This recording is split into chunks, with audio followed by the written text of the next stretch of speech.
இன்றே சப்ஸ்கிரைப் செய்து உங்கள் ஃபேவரட் ஷோகளை காணுங்கள். ஆரம்பத்துல இருந்தே இவள வீட்டுக்குள்ள சேர்க்க வேண்டாம்னு சொல்லிக்கிட்டே இருந்தேன். சூர்யா சொன்ன மாதிரி குழந்தைக்காக வீட்டுக்குள்ள விட்டதுக்கு சூர்யா மேல இவ எவ்வளவு பெரிய பழிய போடுறா.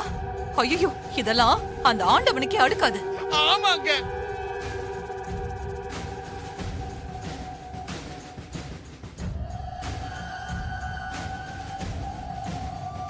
எனக்கும் அவருக்கும் எந்த சம்பந்தமும் இல்லைன்னு சொல்றாருல.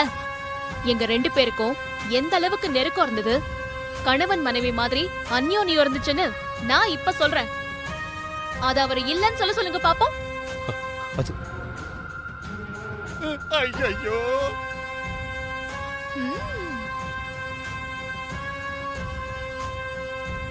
இவருக்கும் இவர் மனைவி மாரிக்கு மட்டுமே தெரிஞ்ச விஷயம் எனக்கு தெரியும். அப்படின்னா எனக்கும் அவருக்குமான உறவுக்கு என்ன அர்த்தம்?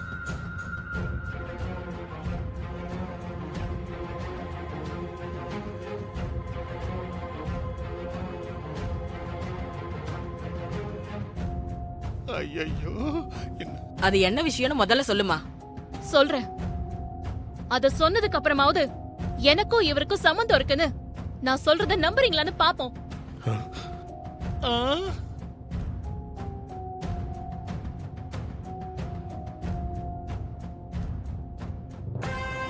ஐயா, இவ ஏதேதோ சொல்லி பொய்ய உண்மையாக்க பாக்குறா.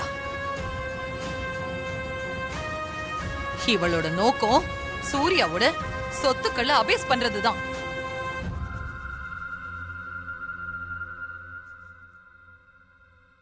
அதுக்காக தான் குழந்தை மனச மாத்தி எங்க வீட்டுக்குள்ள வந்துகிட்டு போயிட்டு இருந்தா. மெல்ல மெல்ல சூர்யாவை மயக்கி கல்யாணம் பண்றதுக்கு திட்டம் போட்டிருக்கா. யாரு? நான் திட்டம் போட்டனா? ஆமா. அத தெரிஞ்சுக்கிட்டு தான் உன்கிட்ட இருந்து சூர்யாவையும் சொத்தையும் காப்பாத்தணுங்கிறதுக்காக இந்த புஷ்பாவை சூர்யாவுக்கு கல்யாணம் பண்ணி வைக்கிறோம்.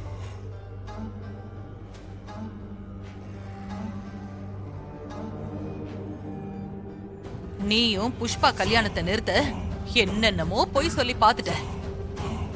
அவ்வளவு ஏன், நேத்து கூட புஷ்பாவுக்கு ஏற்கனவே வேற ஒருத்தன் கூட ரெஜிஸ்டர் மேரேஜ் ஆயிடுச்சுன்னு சொல்லி பார்த்த. ஆனா அதெல்லாம் ஒண்ணு வேலைக்கு ஆகலன்னு இப்ப என்ன பண்ற? ஏற்கனவே நாங்க புருஷன் பொண்டாட்டியா வாழ்ந்துட்டோம் அப்படின்னு பச்சை பொய்ய சொல்லி சொத்து எல்லாத்தையும் ஆட்டைய போட பாக்குற. ஒரு நிமிஷம். நான் சொல்ல வந்ததை சொல்ல விடாம நீங்க பாட்டுக்கு எதேதோ சொல்லிட்டு இருக்கீங்க. நீ சொல்லுமா. சார், சொத்தெல்லாம் சூர்யா பேர்ல இருக்குன்னு இப்ப இவங்க சொன்னது எதுவும் உண்மை இல்ல. மொத்த சொத்தும் சூர்யா பேர்ல இல்ல, குழந்தை தேவி பேர்ல தான் இருக்கு.